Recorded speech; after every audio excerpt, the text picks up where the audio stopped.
here comes a woman to draw from the well with an empty water pot and also an empty soul.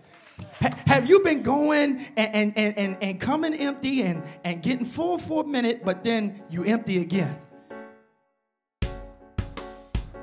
He appeals to her sympathy.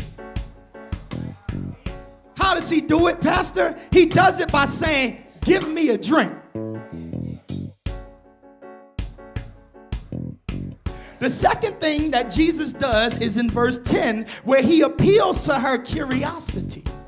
He does it by saying, if thou knewest. So the third thing, my brothers and sisters, that Jesus does is in verse 13 and 14, where he appeals to her desire.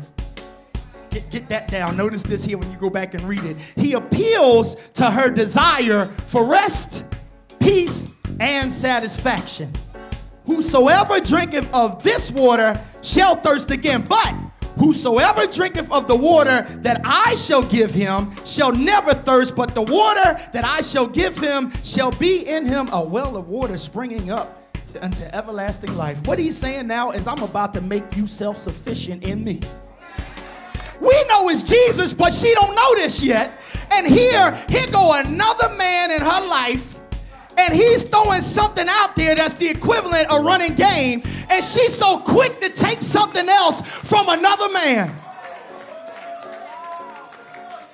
without checking who he is first.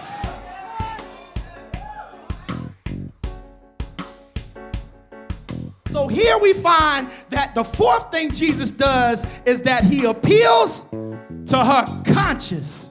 Yes, it's right there in the text. What does he say? He says, go and call your husband. Uh-oh. In her mind, she thinks that's her husband. Oh, come on, y'all ain't seeing this right here. Look at this here. Watch this. Most men manipulate emotions, but Jesus convicts the conscience. Most preachers will manipulate your emotions, but Jesus is going to get your conscience.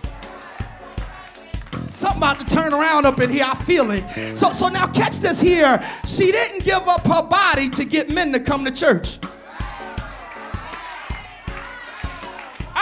I need an out clause here. Settling turned into settlement because Jesus puts it on blast to say, in the present, you are still sharing somebody who don't love you enough to give you all of them, which literally means that all you are worth, as Aaron Hall says, is a piece of my love. So the question is, how many times we gonna walk around just getting a piece of something when God says, I want to give you the whole thing? Oh, Lord, I feel like crying up in here. How many times are you piecing off of stuff and God said, I want you to have the whole thing? He says, the one you're looking for is right here.